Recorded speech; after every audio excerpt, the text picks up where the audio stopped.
Eu vou começar te perguntando sobre o ESG em geral. Como eu disse na nossa abertura, o tema é muito importante, cresceu demais nos últimos anos, tem muita coisa séria acontecendo, tem essas iniciativas de greenwashing que dizem ser mais verdes do que são de fato, mas a gente vive agora um modelo, uma fase de mais amadurecimento dessas iniciativas.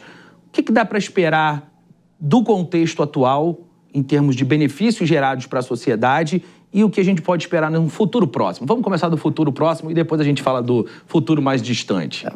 Bom, André, eu costumo dizer que ESG não é um termo relativamente novo. Sim. Né? Acho que nós já estamos no mercado há quase 20 anos e quando nós começamos realmente não existia o termo ESG, ele veio de 10 anos para cá, um pouco mais.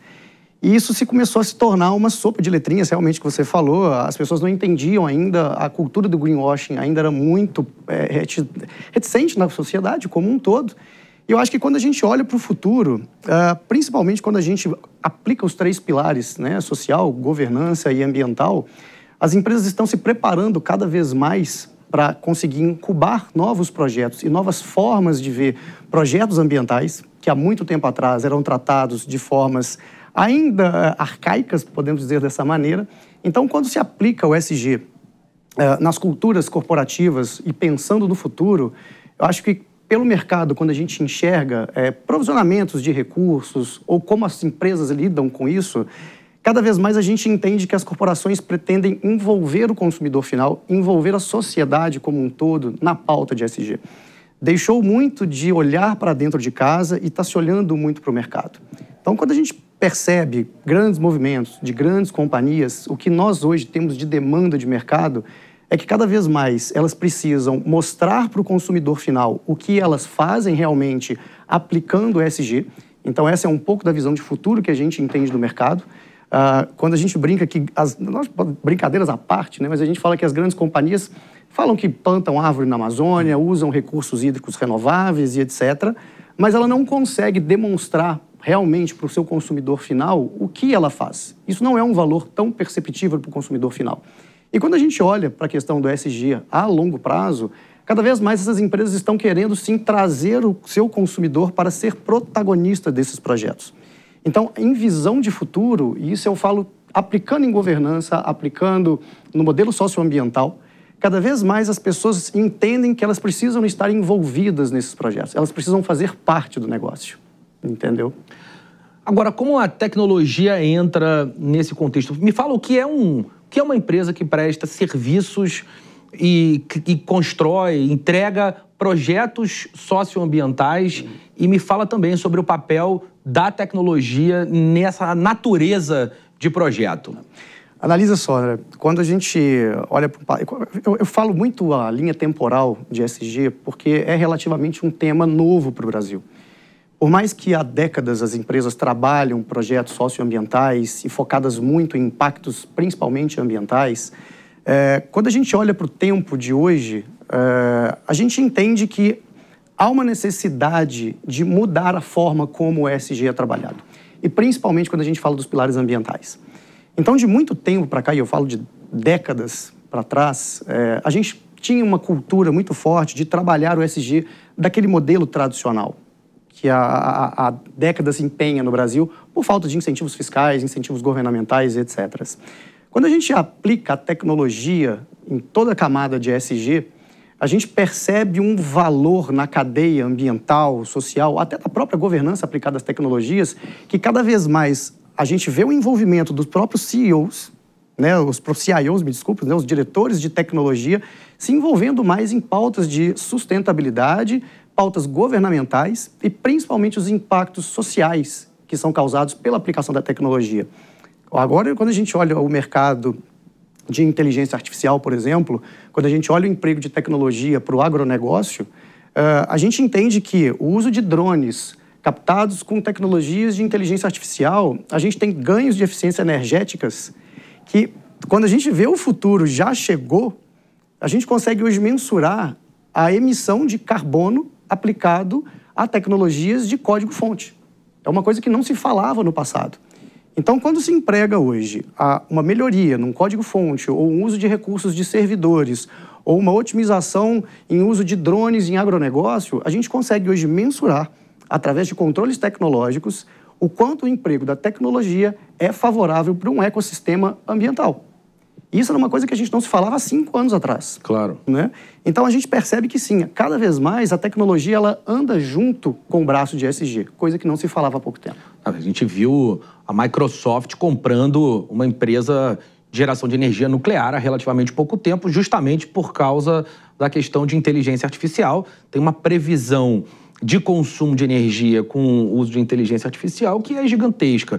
Uma consulta no ChatGPT é em torno aí de 20 vezes em termos de custo de energia, de volume de energia consumida, se a gente comparar com uma mesma consulta no Google. Gerar uma imagem no Midjourney, carregar o teu celular de 0 a 100% 10 vezes. Os dados são sempre superlativos nesse contexto. Mas quero voltar para uma questão mais específica, que é a da natureza de reciclagem. A gente falou durante muito tempo sobre reciclagem de papel, embalagem, de plástico, viu muita coisa na indústria mudar em função disso, um estímulo a consumo de produtos que tenham embalagens recicláveis. Mas a gente fala pouco sobre vidro, que é um consumo gigantesco na nossa sociedade também. E aí eu quero te perguntar sobre esse ponto. Aonde a tecnologia de reciclagem de vidro evoluiu? Quais foram as mudanças? O que tem de diferente nesse contexto nos últimos anos? Olha, André, eu sou entusiasta do vidro. Eu trabalho com vidro há quase 20 anos, né? Nós começamos o nosso negócio não reciclando vidro, porque se existia uma complexidade enorme. Pensa só que há 15 anos atrás, o estado de Minas Gerais não reciclava vidro, por uma ausência de uma indústria de beneficiamento ou de inviabilidades financeiras para conseguir fazer o vidro chegar até a indústria vidreira. Quando a gente começa a pensar o emprego da tecnologia na camada de logística reversa do vidro em específico, eu vou dar uma exaltada nesse material que é tão nobre, porque é o único material que é 100% reciclado. 1 quilo de vidro vira 1 quilo de vidro, sem nenhum adicional de matéria-prima virgem. Quando a gente emprega o uso da tecnologia, é o que hoje está sendo possível ampliar a reciclagem de vidro no país devido ao emprego de tecnologia. Como é que a gente traduz isso para tangibilizar a coisa? O vidro ele tem uma complexidade toda para se beneficiar, que é um processo de limpeza, descontaminação desse material. E cada vez mais o emprego de tecnologias que reduzem os custos para você conseguir beneficiar uma tonelada de vidro, ela reflete automaticamente neste custo para se transformar um caco sujo em um caco limpo, que você pode usar como matéria-prima, e que isso reflete no custo de venda de uma garrafa para a envasadora e que isso reflete para o custo total do produto final para o consumidor. E tudo isso graças ao emprego de tecnologia, que seja de uma máquina de corrente de Foucault, que seja de uma separação por caco por fotossensibilidade, não interessa. Mas quando a gente emprega tecnologia na reciclagem de vidro em uma das camadas, que eu estou falando apenas do beneficiamento, a gente já tem um benefício social, posso dizer assim, porque a gente está barateando um custo de um produto final. Mas quando a gente olha para a cadeia de reciclagem de vidro como um todo, em cada uma das suas cadeias, você precisa do emprego de uma tecnologia para baratear o custo final de um produto, que a gente chama o custo total de caco ou o custo total de matéria-prima. E que, no final das contas, a gente consegue ter, inclusive, a redução do impacto ambiental. Porque quanto mais vidro reciclado nós usamos de melhor qualidade, menos desassoreamento de rio a gente tem que fazer para extração de areia. Então, quando a gente olha para o início da cadeia, que é a captação do vidro, né? O que eu disse no início da nossa conversa aqui, que as empresas hoje, as grandes companhias, elas puxam, né, a forma como o mercado vai condicionar a trabalhar com esse material, cada vez mais essas empresas estão atentas ao consumidor final, à forma de consumo do vidro. Por isso que quando nós aplicamos hoje alguns projetos espalhados aí pelo país, o que a gente é demandado? Olha, Daniel, a gente pretende hoje fazer um projeto de reciclagem de vidro, mas eu quero trazer o meu consumidor para ser o protagonista. Eu quero envolver o meu consumidor final. E você só consegue envolver o consumidor final para ser protagonista em um projeto de reciclagem de vidro se você tem emprego de tecnologia. Não adianta hoje você querer colocar pontos de entregas voluntárias, que o munícipe vai ter que simplesmente ir lá e depositar uma garrafa, se você não tem, por exemplo, um sistema de engajamento social. Você precisa dar alguma coisa em troca. Eu não vou falar aqui de síndrome de vira-lata de brasileiro, não. Que muita gente fala, mas o brasileiro não tem essa cultura. Tem. A gente só precisa reforçá-la, porque na Europa, nos Estados Unidos, na Austrália, você tem sistemas de engajamento sociais embarcados com uma tecnologia parruda por trás disso, mas que dá o incentivo ao cidadão de ir até uma green machine, fazer o descarte da embalagem.